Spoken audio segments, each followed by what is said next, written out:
안녕하세요. 책 읽는 뮤즈입니다. 오늘 소개할 책은 니체의 말. 니체 하면 저는 떠오르는 게 신은 죽었다.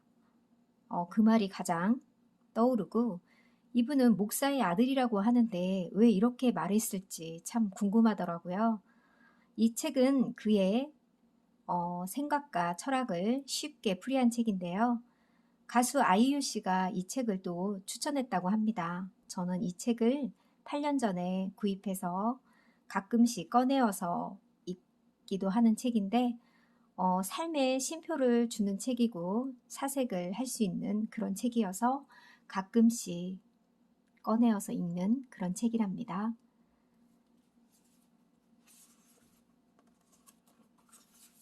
들어가는 글, 니체라는 괴짜 철학자. 독일의 철학자 니체는 19세기 후반에 태어나 20세기가 밝아오기 전 세상을 떠났다.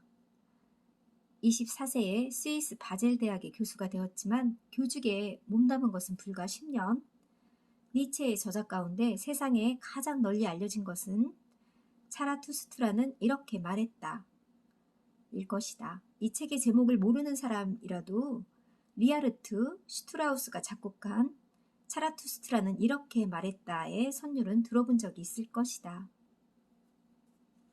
니체의 이름이 전 세계에 알려지고 현재까지도 회자가 되는 이유는 그의 날카로운 통찰력 때문이라고 합니다. 니체의 철학은 결코 어렵지 않다. 조금만 읽어봐도 온몸을 신경을 고추 세우는 흥분을 느낄 것이다. 니체의 문장이 당신을 흥분시키는 것이 아니라 당신 스스로의 이성으로 사고한다고 생생한 체험을 통해 스스로 자극과 영감을 받기 때문이다. 거기에 니체의 가장 큰 매력이 있다. 시라토리 하루이코. 목차, 자신에 대하여. 2. 기쁨에 대하여. 3. 삶에 대하여. 4. 마음에 대하여. 5. 친구에 대하여. 6. 세상에 대하여. 7. 인간에 대하여. 8. 사랑에 대하여. 9. 지성에 대하여. 10. 아름다움에 대하여. 첫걸음은 자신에 대한 존경심에서 자신을 대단치 않은 인간이라 폄하해서는 안 된다. 그 같은 생각은 자신의 행동과 사고를 올가매려 들기 때문이다. 오히려 맨 먼저 자신을 존경하는 것부터 시작하라. 자신에 대한 평판 따위는 신경 쓰지 마라. 누구든 자신에 대한 타인의 생각을 알고 싶어 한다. 자신에 대한 평판에만 지나치게 신경 써서 남들이 하는 이야기에 귀를 쫑긋 세우는 것은 좋지 않다. 지나치게 신경 써서 괜한 분노나 원망을 가지는 것은 어리석은 짓이다. 자신을 표현하는 3가지. 자기 표현이란 자신의 힘을 나타내는 것이기도 하다. 그 방법은 크게 3가지로 나눌 수 있다. 베푼다, 비난한다, 부순다. 여전히 기쁨은 부족하다. 더 기뻐하라. 사소한 일이라도 한껏 기뻐하라. 기뻐하면 기분이 좋아질 뿐 아니라 몸의 면역력도 강화된다. 어린아이처럼 기뻐하라. 기뻐하면 온갖 잡념을 잊을 수 있다. 하루를 시작하며 생각해야 할 것. 오늘 하루를 기분 좋게 시작하고 싶다면 잠에서 깨었을 때 오늘 하루 동안 적어도 한 사람에게 적어도 하나의 기쁨을 선사할 수 있는지에 대하여 생각하라. 일이란 좋은 것이다. 직업은 우리들의 생활을 지탱해주는 기반이다. 기반이 없으면 인간은 살아갈 수 없다. 일에 종사한다는 것은 우리를 악으로부터 멀어지게 한다. 쓸데없는 망상을 품는 것조차 잊게 만든다. 기분 좋은 피로와 보수까지 선사한다. 아이에게 청결관념을 심어주어라. 손을 씻음으로써 더러움과 질병에서 몸을 지키고 건강을 유지할 수 있기 때문이다. 청결관념은 이윽고 다른 정신적인 면으로도 확장된다. 청결관념은 모든 악에 대한 결박함을 형성함으로써 행복한 삶을 위한 요소나 계기를 자연스럽게 곁으로 끌어들인다. 생활을 디자인하라. 쾌적하고 아름답게 살고 싶다면 그 요령을 예술가에서 배울 수 있다. 용도만 고려하여 가구를 배치하는 것이 아니라 아름답게 생활할 수 있도록 이런저런 방법을 강구한다. 그렇지 않으면 잡다하고 혼란스러운 공간 속에 생활해야 하기 때문이다. 우리는 생활 전반의 일이나 인간관계를 자신이 원하는 대로, 필요한 대로 디자인할 수 있다. 언젠가는 죽기에, 죽는 것은 이미 정해진 일이기에 명랑하게 살아라. 시간은 한정되어 있기에 기회는 늘 지금이다. 울부짖는 일 따윈 오페라 가수에게나 맡겨라.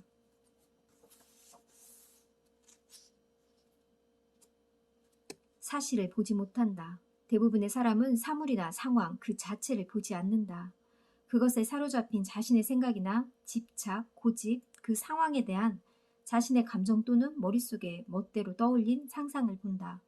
결국 자신을 이용하여 사물이나 상황 자체에 감추고 있다.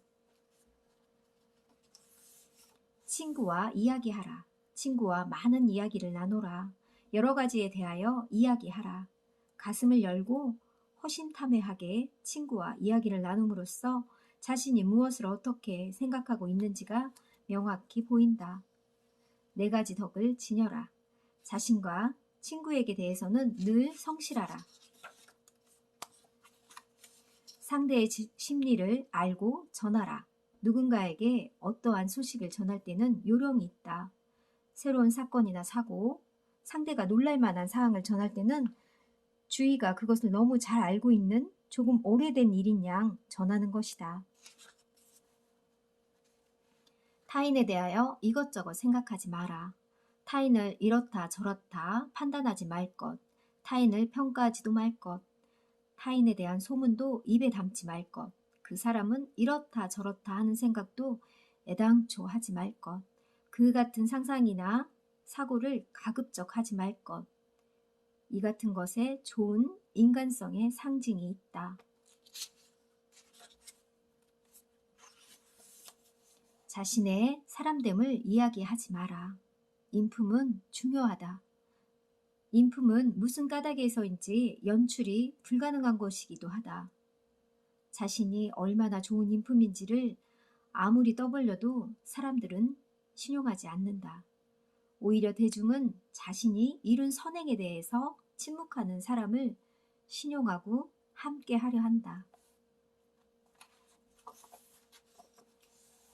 소유의 노예, 인생에도 돈, 쾌적한 주거도 건강하고 풍성한 식사도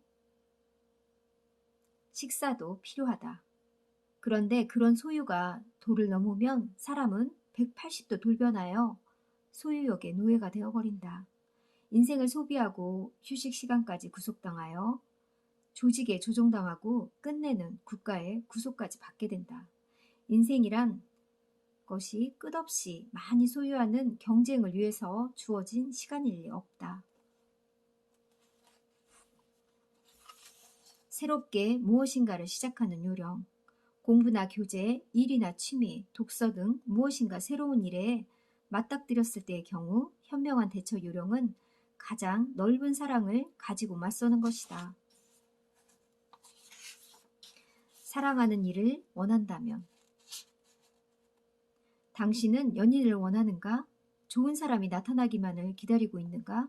자신을 깊이 사랑해줄 사람을 원하고 있는가? 이것은 실로 잘난 척의 체절정이라고 말할 수 있다. 당신은 당신이 원하는 만큼 많은 이들로부터 사랑받기 위하여 좋은 인간이 되도록 노력하고 있는지 반문해 보라. 남자들로부터 매력적이라 여겨지길 원한다면, 남자들에게 매력 있는 여자가 되고 싶다면 자신의 내면에 무엇이 있는지 보이지 않도록 하는 것이 좋다. 마치 순수의 가면을 쓰고 있는 여자로 신비한 존재로 있어라. 예컨대 배우는 상업적으로 계획되어진 허상의 유령과도 같은 존재이기에 매력적으로 비춰진다. 독재자나 사이비 종교의 교주는 이 같은 방법을 가장 악하게 그러나 가장 효과적으로 이용한다. 결혼할 것인지 말 것인지 망설인다면, 결혼에 발을 들여놓을 것인지 말 것인지 망설이고 있다면 차분히 자신에게 질문을 던져봐라. 자신은 상대와 여든이 되어도 아흔이 되어도 여전히 즐겁게 이야기를 나눌 수 있을까? 오랜 결혼 생활을 하는 동안 많은 일들이 일어난다.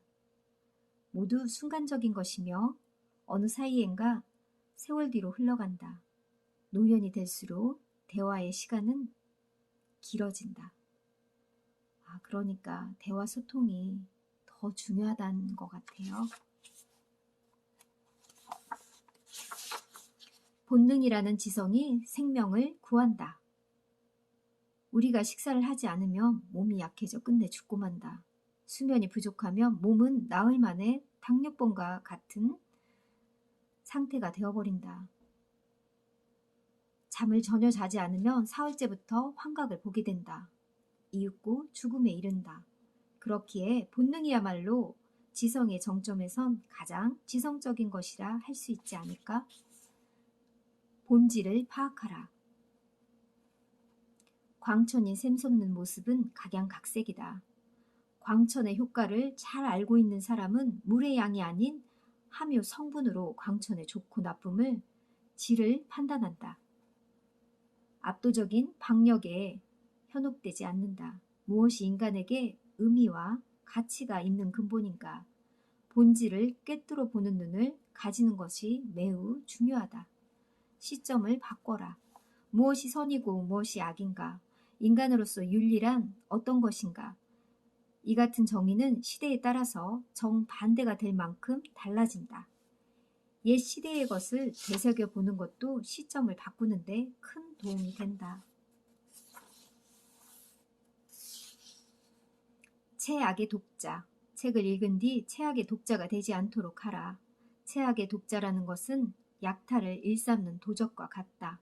결국 그들은 무엇인가 감나가는 것은 없는지 혈안이 되어 책에 이곳저곳 적당히 훑다가 이윽고 책 속에서 자기 상황에 맞는 것, 지금 자신이 써먹을 수 있는 것, 도움이 될 법한 도구를 끄집어내어 훔친다. 그리고 그들이 훔친 것만을 마치 그의 책이 모든 내용인 양 큰 소리로 떠드는 것을 삼가지 않는다. 결국 그 책을 완전히 다른 것으로 만들어버리는 것은 물론 그 책 전체와 저자를 더럽힌다. 읽어야 할 책. 우리가 읽어야 할 책이란 다음과 같은 것이다. 읽기 전과 읽은 후 세상이 완전히 달리 보이는 책. 새로운 지혜와 용기를 선사하는 책. 사랑과 미에 대한 새로운 인식, 새로운 관점을 안겨주는 책. 고전을 읽는 이유. 대부분의 독서는 많은 유익함을 가져다 준다. 특히 고전은 자연분으로 충만해 있다. 옛 서적을 읽는 것으로 우리는 지금의 시대에서 멀리 날아갈 수 있으며 완전히 낯선 외국의 세계로도 갈 수 있다. 그런 뒤 다시 현실로 돌아왔을 때 무슨 일이 일어날까? 현대의 전체적인 모습이 지금까지보다 더욱 선명히 보인다. 막다른 길에 서 있다고 느낄 때 읽는 고전은 지성의 고향의 특효약이다. 진정한 교육자는 당신을 해방시킨다. 진정한 교육자란 경력이나 실적에 의해서 가늠되는 것이 아니라 당신의 능력을 최대한 발휘할 수 있도록 이끌어주는 사람이어야 하지 않을까? 당신이 생동감이 넘쳐 자유롭고 활발하게 본연의 능력을 발휘할 수 있도록 이끌어주는 사람이야말로 진정한 교육자요. 당신의 학교다. 사고는 언어의 질과 양으로 결정된다. 가지고 있는 언어가 빈약하면 표현도 빈약해지고 실제로 사고와 감정이 충분히 표현된다고 할 수 없다. 어휘가 적은 사람은 사고도 마음가짐도 거칠고 난폭해진다. 그렇기 때문에 훌륭한 사람들과의 대화나 독서, 공부에 의해 언어의 질과 양을 증가시키는 것은 자연히 자신의 사고와 마음을 풍요롭게 한다. 좋은 사고를 하기 위해서는 사람과 교제할 것, 책을 읽을 것, 정열을 가질 것, 이들 중 어느 하나라도 결여된다면 제대로 된 사고를 할 수 없다. 지적이고 아름다운 사람을 찾기 위해서는 교양이 있으면서도 아름다운 사람을 찾고 있는가? 그렇다면 아름다운 풍경을 바라보듯이 바라봐야 한다. 풍경은 특정 장소, 특정 각도에서 한정된 전망만이 아름답다. 사람도 마찬가지다. 지적이고 아름다운 사람을 찾는다면 그 사람의 전체를 보는 것은 삼가해야 한다. 분명 광범한 교양을 가진 훌륭한 사람도 있다. 그러나 산 정상에서 바라보는 풍경과 마찬가지로 전체를 통해 본 그 사람은 절경이라 불릴 만큼 아름답진 않다. 오직 자신만이 증인인 시련, 자신에게 시련을 주어라. 아무도 모르는 오직 증인이라고 자신뿐인 시련을 이를테면 그 누구의 눈에도 띄지 않는 곳에서 정직하게 산다. 혼자 있는 경우라도 예의 바르게 행동한다.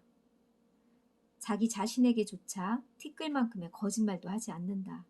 그 수많은 시련을 이겨냈을 때 스스로를 다시 평가하고 자신이 고상한 존재라는 사실을 깨달았을 때 비로소 사람은 진정한 자존심을 가질 수 있다. 이것은 강력한 자신감을 선사한다. 그것이 자신에 대한 보상이다. 이 책은 니체의 생각과 철학이 담긴 책을 쉽게 풀이해서 그런지 읽는데도 어렵지 않고 생각하기도 쉬운 책이었어요. 가끔씩 읽으면서 사색하는 저에게 삶의 쉼표를 주는 책입니다. 여러분에게도 쉼표를 주는 그런 책들을 꼭 읽길 바랄게요. 감사합니다.